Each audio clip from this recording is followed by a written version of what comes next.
conversation, Suzanne Craig, investigative reporter at the New York Times and an MSNBC political analyst. Our panel, thankfully, is still with us. So I want to get your reporting into President Trump's tax returns and finances into this conversation because it essentially helped kickstart the investigation that Attorney General James did into the Trump organization. Can you talk a little bit about how that investigation came together? Because I think it is so deeply intertwined with what we're watching play out in this courthouse in Norfolk right now. Yeah, it goes back to origin stories. And that investigation started back in 2016. And it was a simple question for reporters. This is often where reporting starts, just with a question from an editor, what do we know about Donald Trump's finances? And the answer was actually very little. And during the campaign, I always think it's so important to go back and remember, during that period, when he was running, he promised American voters several times that he was going to release his tax returns. We've become very good friends over a fairly short period of time. I was in Saudi Arabia in May, and we are bringing back hundreds of billions of dollars into the United States, and we understand that, and they understand that. Some of the things that have been approved and are currently under construction and will be delivered to Saudi Arabia very soon, and that's for their protection. But if you look in terms of dollars, $3 billion, $533 million, $525 million, that's peanuts for you. Suzanne Craig, a reporter who digs into big stories for the New York Times, says this whole thing started back in 2016. It began with a simple question from an editor about what people actually knew about Donald Trump's money. At that time, the answer was almost nothing. During his campaign, he promised over and over that he would show the public his tax returns, but he never did. That early reporting is what helped kick off the investigation into the Trump organization. The House Ways and Means Committee has now gotten hold of 10 years of tax records covering 2015 through 2025.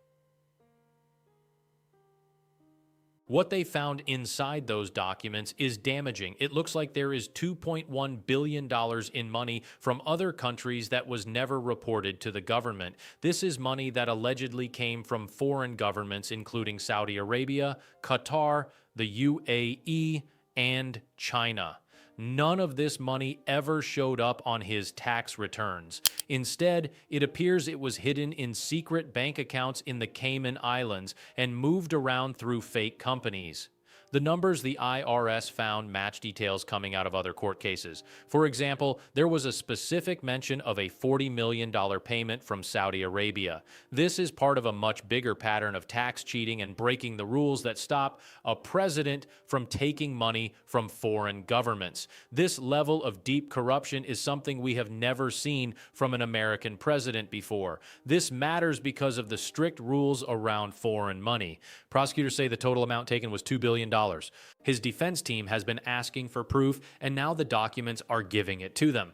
Tax returns are important because when you sign them, you are promising the information is true. If the tax returns say one thing, but the bank records show something different, that is more than just a simple error. That is a serious federal crime. The gap between what was reported and what was actually received is nearly $2 billion over 6 years while he was sitting in the White House. The House Ways and Means Committee has a special legal right to look at anyone's tax returns. After years of fighting in court all the way up to the Supreme Court, the committee finally got these records in 2022. They have been going through them carefully ever since. They found huge differences between the tax forms and what the banks show was actually paid. They found secret accounts that were never mentioned anywhere. They also found that money was moved from the Cayman Islands at the exact same time foreign governments were paying to stay at his hotels.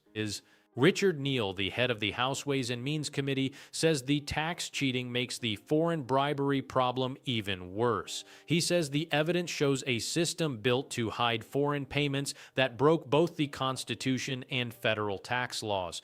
This is not just a theory, it is based on real IRS audit files and the actual returns that were filed. Because of this, the list of charges against Trump is being updated to include an 8th count tax evasion.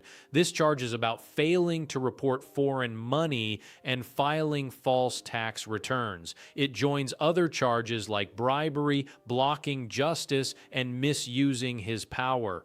Tax evasion is a charge that regular people easily understand. Everyone has to pay taxes, and everyone knows you simply cannot hide $2 billion and pretend it does not exist. The timing of this could not be worse for Donald Trump. He is already facing a $464 million court ruling against him in New York, and his buildings are being targeted to be taken away. Now the IRS wants their cut too. If he did not report $2 billion in income, he owes the taxes on all of that plus very large penalties. The penalty for this kind of cheating is 75%. That could mean $1.5 billion just in penalties alone, and that does not even count the actual taxes owed or the interest that has been adding up for years. The total amount he owes could be more than everything he is worth. This could lead to complete financial destruction and bankruptcy. The IRS checks presidential tax returns on its own every single year. These checks have been finding problems for years, but nothing was done about it while he was still in office.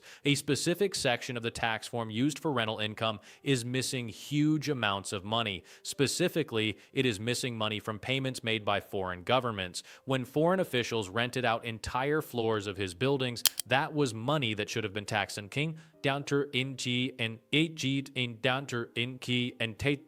It was not. Instead of that money going straight to his business in America, it was sent to secret companies in places like the British Virgin Islands. The money would sit there and then come back to America in ways that made it look like a simple loan or a property deal. This is basically a way to clean the money so it does not look like a payment from a foreign government.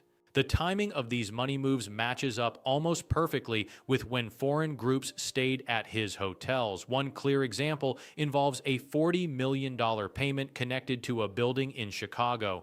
An email proves the payment happened, but when the committee looked at the tax returns for that year, there was no mention of it anywhere. This gives investigators two solid pieces of proof that show tax cheating. This was not a one-time mistake. It happened again and again for many years. The IRS could eventually hand this over to the Department of Justice to start a criminal case. Cheating on taxes and filing false returns are serious crimes that can send a person to prison for each separate count.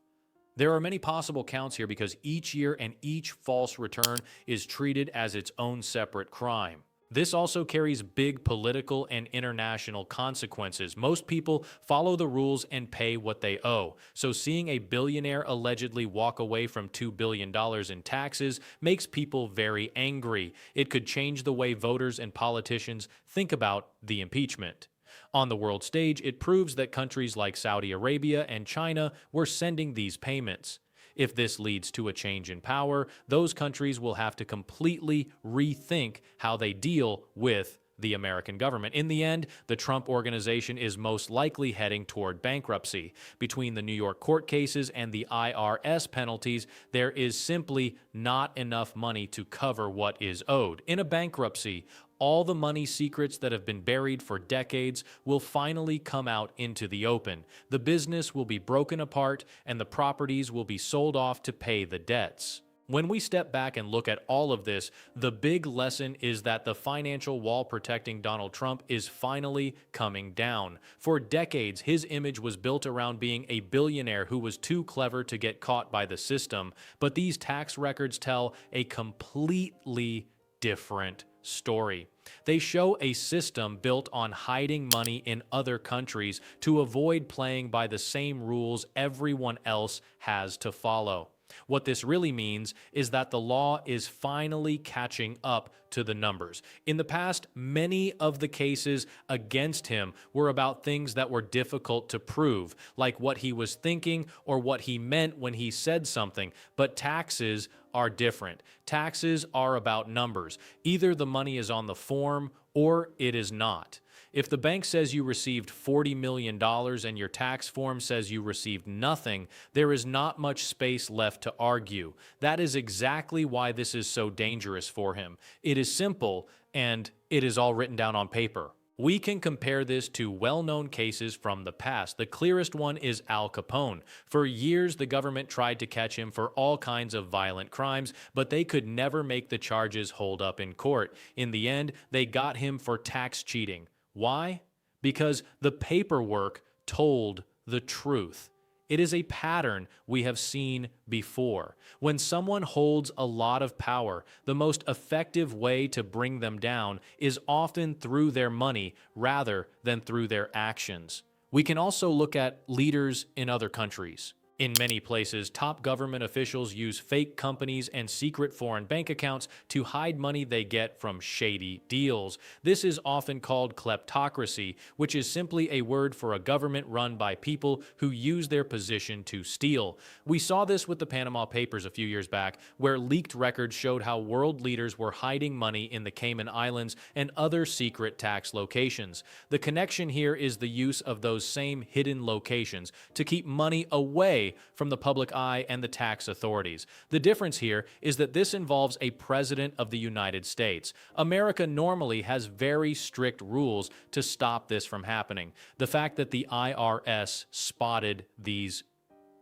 problems for years, but felt it could not act because he was the sitting president, shows a serious hole in how our laws actually work. It shows that being in power can work like a protective shield, but that shield eventually disappears. Another comparison is to the Watergate scandal with Richard Nixon. Nixon also had serious tax problems while he was in office. He was forced to pay back a large amount of unpaid taxes after an investigation. However, the size of what we are seeing now, billions of dollars, is far bigger than anything seen before in American history. It moves the conversation from he made an error on his forms to he ran a worldwide operation to hide his income. So what is likely to happen next? In the short term, expect a huge wave of legal demands and paperwork. The House committee is not going to sit and wait. They have already sent out orders demanding all the backup documents like bank records and money transfer records. If those are not handed over, the courts will likely step in very fast. We will also probably see the IRS start placing holds on his properties. A hold is basically the government putting a lock on something he owns. It means he cannot sell his hotels or golf courses without the government getting paid first. Since he already owes hundreds of millions of dollars in New York, the IRS will want to make sure they are at the front of the line to collect their money.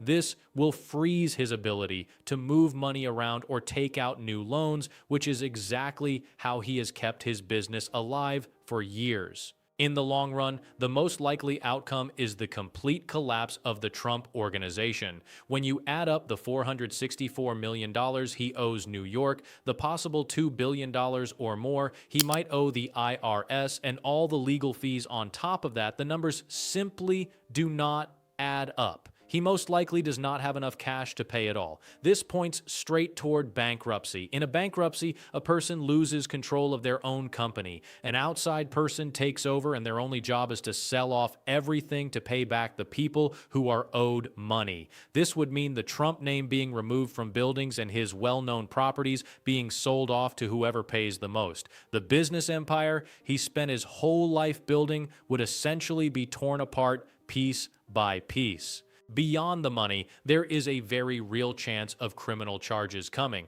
If the Department of Justice takes the case passed along by the IRS, we could see a full trial focused only on tax crimes. These are very difficult cases for the defense to win because, again, the numbers are sitting right there on the paperwork. This could result in a prison sentence on top of or alongside any other cases he is already facing. Politically, this changes everything for the coming elections and the impeachment process. It hands his critics a very simple line to use. They do not have to explain complicated legal rules. They can simply say he cheated on his taxes while you paid yours. That is a very powerful message that hits home with everyday people. History tells us that once the money foundation under someone like this begins to crack, everything else comes down with it. We are most likely watching the beginning of the end for both his financial empire and his political power. The next few months will be packed with court dates, property seizures, and more documents coming out into the open. The financial house of cards is falling, and there may be nothing left when it is all over.